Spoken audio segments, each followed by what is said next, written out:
two children managed to escape being bought by adults who wanted to do horrible things to them.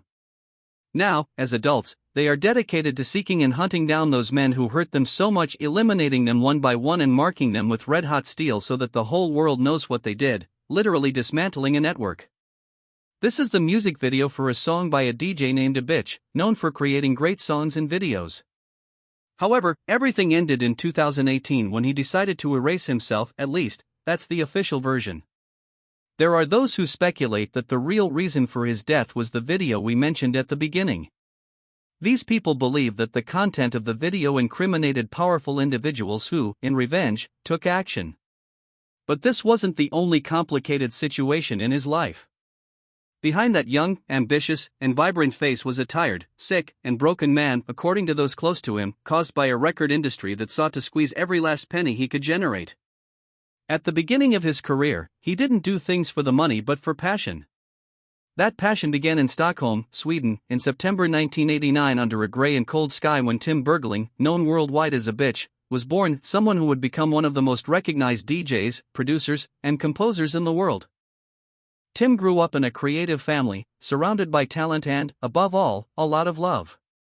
His father is a businessman and his mother a renowned actress. Along with him, there are 3 siblings with whom he shares a great interest in music. Every weekend in the morning, his father plays music so that the notes of soul and blues fill the house. Tim didn't know it yet, but he was being molded by those sounds that would later accompany him on his own musical journey. As his siblings grew, they developed their own musical tastes, and Tim felt the need to find his own path. Although he took classes for various instruments, he soon realized he wasn't good at playing instruments or singing, which greatly discouraged him from continuing down that road, but the longing remained. However, everything changed thanks to a friend and a music production software that many might already know, FL Studio. This program is mainly used to create music. Literally, one person can create an entire album without needing to hire large musical groups, orchestras, or even have a professional studio. One of the program's versatile features is that you can create melodies without needing to know how to play instruments. You literally have any virtual instrument at your fingertips, a piano, for example, where you can build songs or use preset chords to create your own melodies.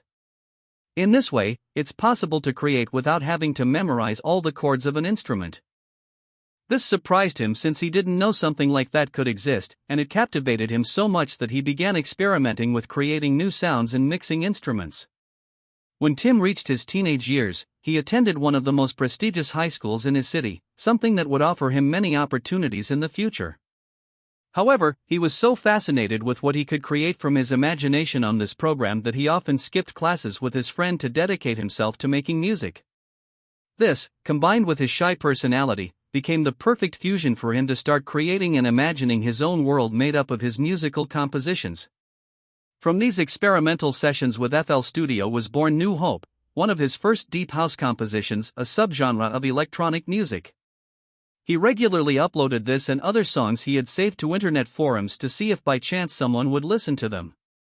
These sites were extremely popular, as independent producers, like Tim, would upload their work and users could download them without having to pay, thanks to the fact that they were free platforms. On these blogs, Tim used the username Avicii, a name that means the lowest level of the Naraka or hellish realm in Buddhist belief. Time passed, and although at first Tim's music did not receive much attention, he remained constant because he wasn't doing it out of obligation but out of true passion.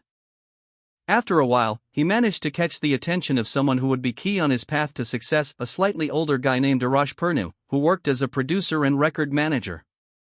Arash saw in the young Avicii a special talent. In fact, when they met for the first time, he promised him that within a year he could turn him into the greatest DJ in Sweden as well as one of the most famous in the world.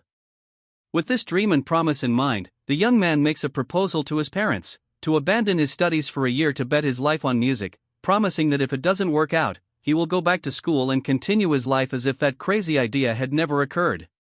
His parents, though a bit fearful, agree without knowing that this would change their son's life forever, filling stadiums, going on world tours, and making millions of dollars, but paying a very high price with his own life. Motivated by the ability to create music without money being the goal, and together with his new manager, Tim begins performing as a DJ at parties and clubs where he makes the best remixes but also brings some of his compositions to life, songs like Majerio and Ian, to name a few. What began in small venues with few people soon turned into larger events. The young man became so good at this that his popularity grew like foam, and his manager secured bigger and bigger gigs, even outside Sweden, such as the Techno Parade Music Festival in Paris. If you're not familiar with electronic concerts, let me tell you a bit about them.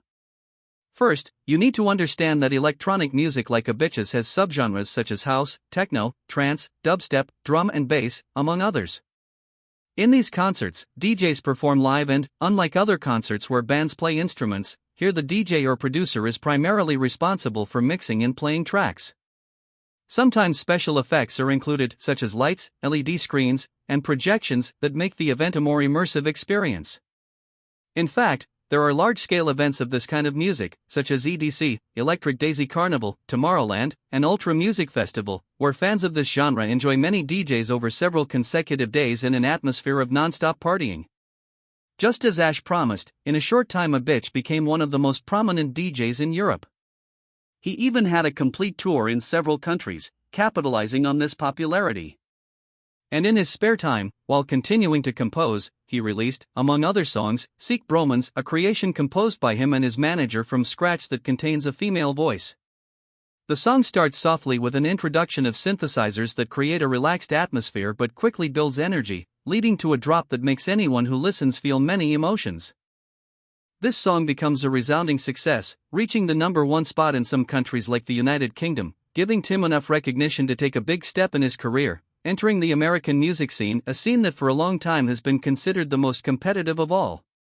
It was precisely in 2010 that electronic music began to gain enormous popularity in the United States, where artists like David Guetta, Calvin Harris, and deadmau5 dominated the radio charts and record sales. Avicii arrives in this new country where he is not as well known as in Europe. However, he has a manager willing to continue growing his career. So, as they were going to participate in the Ultra Music Festival in Miami, Ash uses the name Bromance, his greatest hit, and displays Avicii's face on several buses to generate expectation and let people get to know him. For this presentation, few people attended compared to the number of people this young man was about to gather.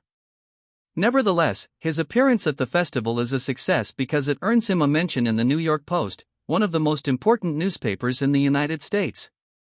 This is very important as it gives him visibility in a major industry that his manager seeks to participate in. After this success, Avicii begins to notice just how big he has become. He is recognized on the streets, asked for autographs, and wherever he goes he seems like a true superstar.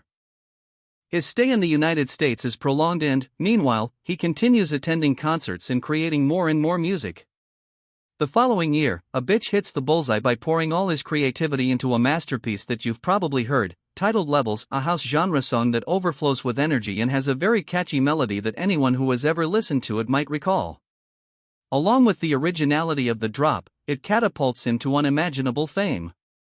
When he plays it at his gigs, the crowd gathers around him, jumping and experiencing his songs with all their heart, creating a phenomenon that makes his popularity soar even higher. Knowing the potential of this song for the industry, Arash contacts an important record label with which they had already successfully promoted his first single. This time, the manager bets everything, managing to sign a contract with Universal Music Sweden for $500,000, a considerably high amount compared to what they had generated up to that point, but since Avicii promised so much, it seemed a perfectly justifiable figure. Now, with a record label backing him and a larger, more solid team, the song is released on various platforms where it quickly becomes the biggest hit ever created. Its video on YouTube is something worth noting, as you, who are watching this video, probably remember it. In it, we see a young office worker who, fed up with his job, rebels and starts dancing and infecting others with his dance while dreaming of himself pushing a stone uphill just like Sisyphus in the myth. This is only one of the first videos and musical successes he would have, but his moment was just beginning. From here came more shows, more recognition, more travels across the United States, and more performances in places such as the Ultra Music Festival, among others, where he was no longer just a new DJ on the scene, now he was a bitch, and gigantic crowds eagerly awaited each of his performances. With this great success over a couple of years came overwhelming fame, parties, women, new friends, interviews, and important collaborations such as the one he had with Madonna. His pace of life accelerated with obligations so tight that they began to affect his health. Little by little, Tim was living the dream of any young person in their 20s, making a lot of money, living from party to party, and working with what he loved, music.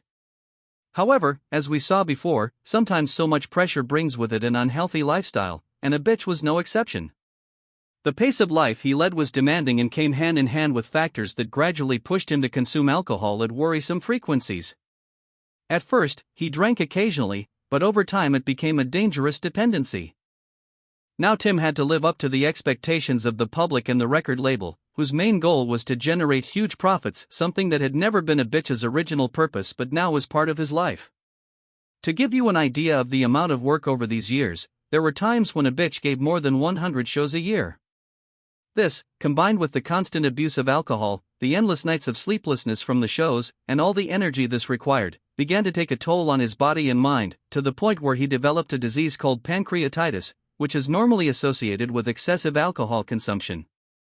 This disease severely affects his health, causing the young man to lose weight rapidly, feel increasingly weak, and his body began showing signs of exhaustion.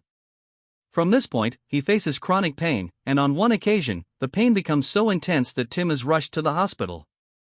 But since his career was still at its peak, the doctors prescribed painkillers to alleviate the pain, allowing him to continue touring, composing, and working at the same pace as before. The problem is that the disease doesn't disappear, it only hides for moments, but the pain always returns, forcing Avicii to consume many painkillers a day to keep up with the pace, a combination that would soon cost him his entire life. Sick and all, Tim returns to the stage and tours because he has to perform and generate, there's no time to recover or stop. After a couple of months of learning to survive the pain, Avicii resumes composing, but this time he seeks to do something different. The young man is aware that he cannot sing and does not consider himself a musician in the traditional sense, but he understands rhythm like few do and has a very clear vision of how the songs he wants to create should sound. With this certainty, he embarks on creating his first album called True. This time he sets out for it to be his best work, something that marks a before and after in the world of electronic music, something never seen before. For this album, he resorts to one of the elements that made his music so popular, including drops or vocal parts in the songs, but now on a much larger scale. In producing this album, Avicii contacts various artists from different genres and invites them to participate as vocalists. Yes, in his songs there will be lyrics and vocals, something that isn't very common in electronic music, or at least not on the level and in the quantities that Avicii plans for this project. He experiments with a blend of dance, blues, country, pop, and acoustic guitars to combine genres that seemed incompatible. In each piece, he guides the artists with clear and precise instructions, ensuring that every detail fits perfectly with the vision he has in mind. This creative process reveals that Tim is not just a producer, he is a true musician capable of inspiring and bringing out the best in every person who collaborates with him. From these sessions, iconic songs are born, such as Wake Me Up, Addicted to You, and the one you will surely remember, Hey Brother. When the young man finishes his masterpiece and, as the next edition of the Ultra Music Festival in Miami approaches, he decides that this event would be the perfect place to show the world his new album, that is, he plans to launch it at the event instead of releasing it first on digital platforms. But he doesn't want to do it in a normal way, he wants to fulfill a dream he had deep down, to include live instruments in his performances, a very innovative idea for these kinds of festivals. He plans to perform the album together with the artists he collaborated with, taking each song to the stage with a live band and all the talent in real time. This concept breaks the audience's expectations of what that day will be like. The challenge is immense, especially for the organizers and the record label financing the project. For the album to see the light of day, this work has to be the best in the industry.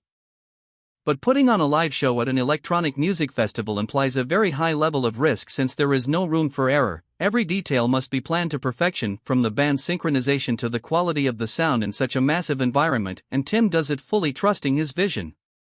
This is a colossal challenge, but the result could redefine the live electronic music experience and make a real difference for the audience. The big day arrives and the venue fills with people ready to witness one of the best DJs of the moment. Avicii takes the stage and starts the show with the energy he is known for, performing some of his biggest hits to date.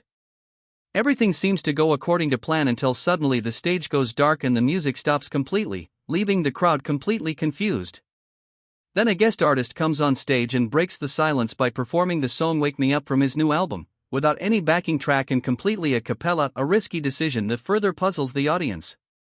The atmosphere becomes uncomfortable both for the artist, who faces a divided audience, and for those present who don't know how to react to something so different from what they expected. Avicii accompanies the song with his console but gives absolute prominence to the live performance with musicians off stage. Everyone backstage is worried because the public has not reacted as expected. Still, each guest comes up and gives their best effort to salvage a night that seems to be a failure. As a closing act, the last artist goes on stage to perform Hey Brother, but the pressure of facing a disappointed audience is evident.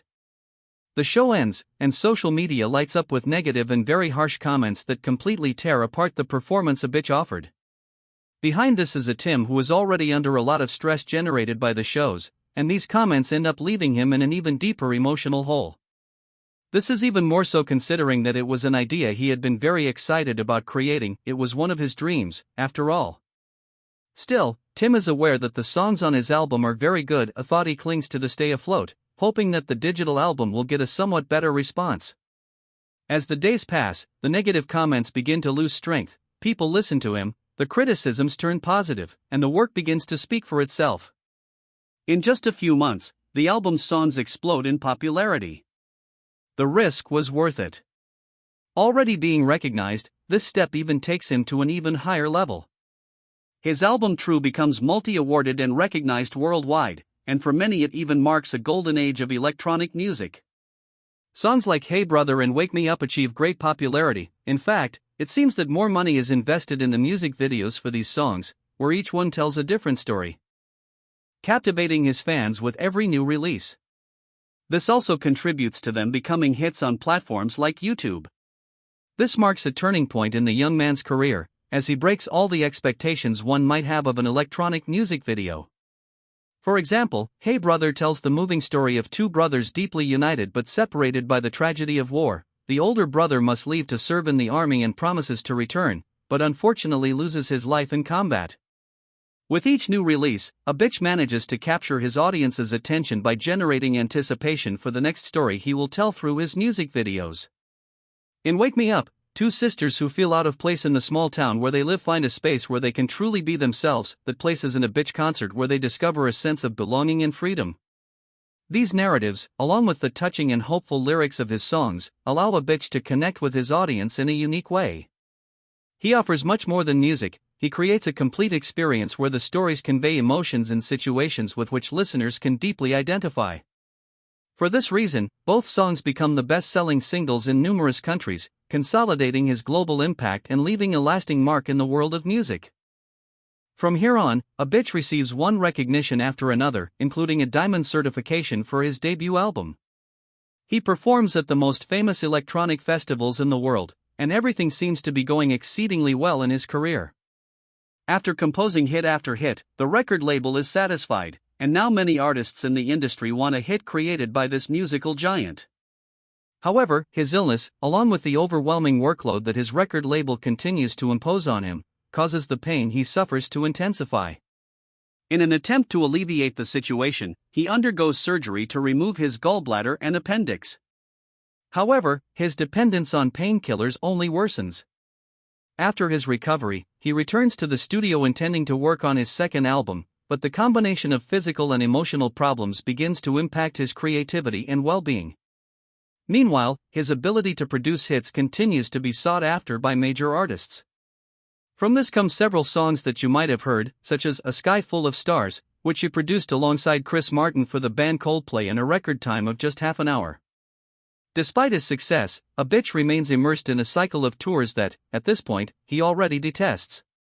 The pressure consumes him, making him extremely critical of his music, questioning every detail and losing the connection he once felt with his art, while thousands of people eagerly await his new releases. He is not satisfied with what he creates, but the record label is determined to top the charts. To cope with the growing pressure and anxiety, Tim increases his consumption of opioids. Those close to him begin to notice changes, his energy declines, his work suffers, and the tours become increasingly scarce. Finally, under the pressure from the record label, he releases his album Stories, which, as expected, quickly becomes a hit. By this point, almost all his compositions feature emotional lyrics and vocalists. this becomes his distinctive signature. From this album and with this iconic style emerges one of his most memorable songs, Waiting for Love. But in this album there is also a song called For a Better Day, whose video clip nowadays is linked to Avicii's tragic end, a theme I will address later, as it portrays the story of dismantling a network involved in the trafficking of minors. You know what I mean, but I will talk about the video clip in a moment. At just 26 years old, Avicii continues to show clear signs of physical and mental exhaustion and a strong addiction to opioids. His health keeps deteriorating, which causes great concern among his friends and family. Although at first he resisted the idea of asking for help, finally, and thanks to the support of his close circle, he realizes that he needs it. After years of an extremely intense lifestyle, the young man begins psychiatric treatment and follows a medical plan designed to stabilize his mental and emotional health through therapy and medication, gradually feeling some relief. Although the path to recovery is long, during this process Avicii tries to sustain his career by offering shows at iconic places like Ibiza and composing music. However, the damage is already done. The accumulation of years of stress, endless tours, and constant pressure to meet others' expectations leads him to cancel a large number of shows to focus on what now matters, his well-being. But before retiring from touring for a while, he takes the stage to offer a farewell show, and this concert, sadly, becomes his final goodbye, as he will never perform live again. That night, the lasers light up the venue and Tim steps onto the stage without feeling the weight of expectations on his shoulders. He seems to enjoy the moment, playing his most iconic songs while the crowd gives him a standing ovation, surrendering to the powerful Avicii. The show ends with the characteristic energy of the DJ, and that night is immortalized in the memory of thousands of people.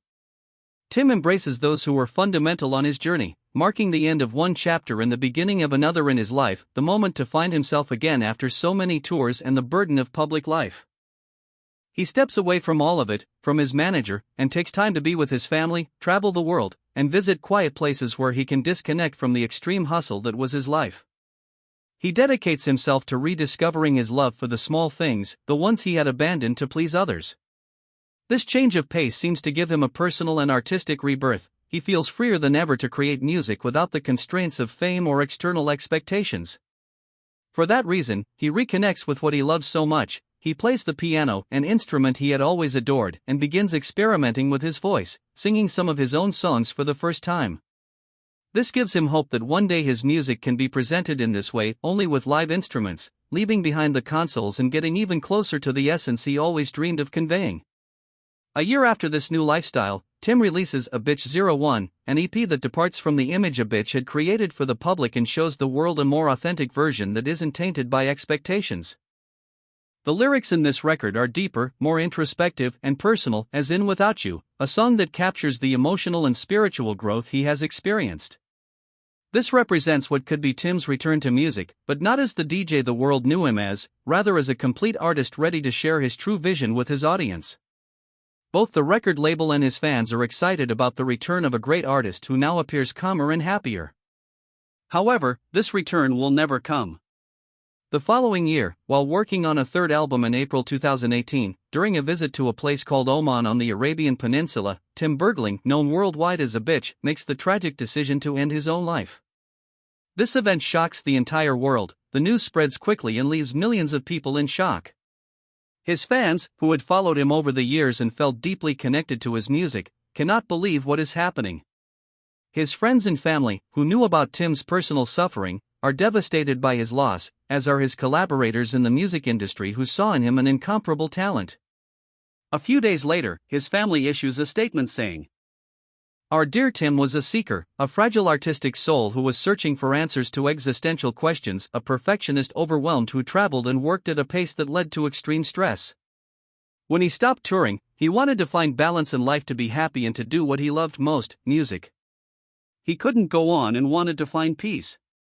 After his passing, a farewell concert is organized, a topic I will discuss in a moment, because before that, I found something relevant to mention. As we have seen before, when a celebrity dies, it is inevitable that speculations, theories, and untold versions emerge from some people looking for answers in the pain of loss and death, and Avicii is no exception. What's curious is that speculations about his death emerged quite some time later and were partly triggered by that anonymous video you see here. I want you to remember the video I mentioned earlier, the one for a Better Day, a video that a bitch released as part of his second album. Through the video, the Swedish DJ showed the horrifying reality of the buying, selling, and trafficking of minors. When the video premiered, it generated some doubts, but in 2020, with the revelation of the Jeffrey Epstein case and the dark events surrounding him, a message emerged from the anonymous figure claiming that figures like a bitch, Michael Jackson, and other artists were silenced by powerful people involved in these cases with minors. People who did not want certain matters related to the issue to be revealed. Since then, this theory has stayed in the minds of many of his fans. However, it is important to remember that all this remains only speculation. The explanation given by the media is much simpler: an overdose. We cannot deny that mental health is complex, deeply complex. Sometimes people struggle in silence while the world sees them smile. Let's remember, for example, the case of actor Robin Williams, the comedian who made millions laugh but who, behind his smile, hid a much darker struggle. No one imagined that the man who seemed so whole was facing his own demons, and yet his tragic end reminds us that the fiercest battles are often the ones fought in silence, away from cameras and applause. This seems to have happened to Tim, whose departure leaves a void in electronic music and in the hearts of many.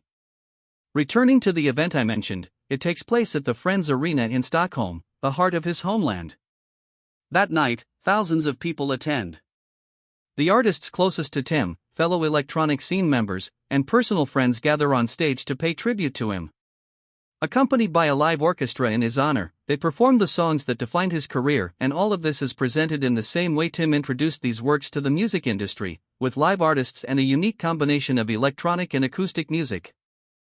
Here, Tim's father speaks to the audience and says, "Everyone here made this tribute concert possible. You made Tim's dream come true, that his music would be performed live with a great band." In the end, images of the young man with his contagious smile, his humility, and his characteristic love for music are projected. The artists, the audience, and Tim's family unite in one final feeling: the stage lights illuminate everyone as if a bitch himself were there guiding the way with his music. To you who made it to the end, thank you very much for watching the entire video. I also want to thank you for all your support and remind you that if you haven't subscribed to my channel, please do so right now. You would really be helping me out and ensuring you don't miss any of my videos. Without further ado, you and I will see each other in the next video.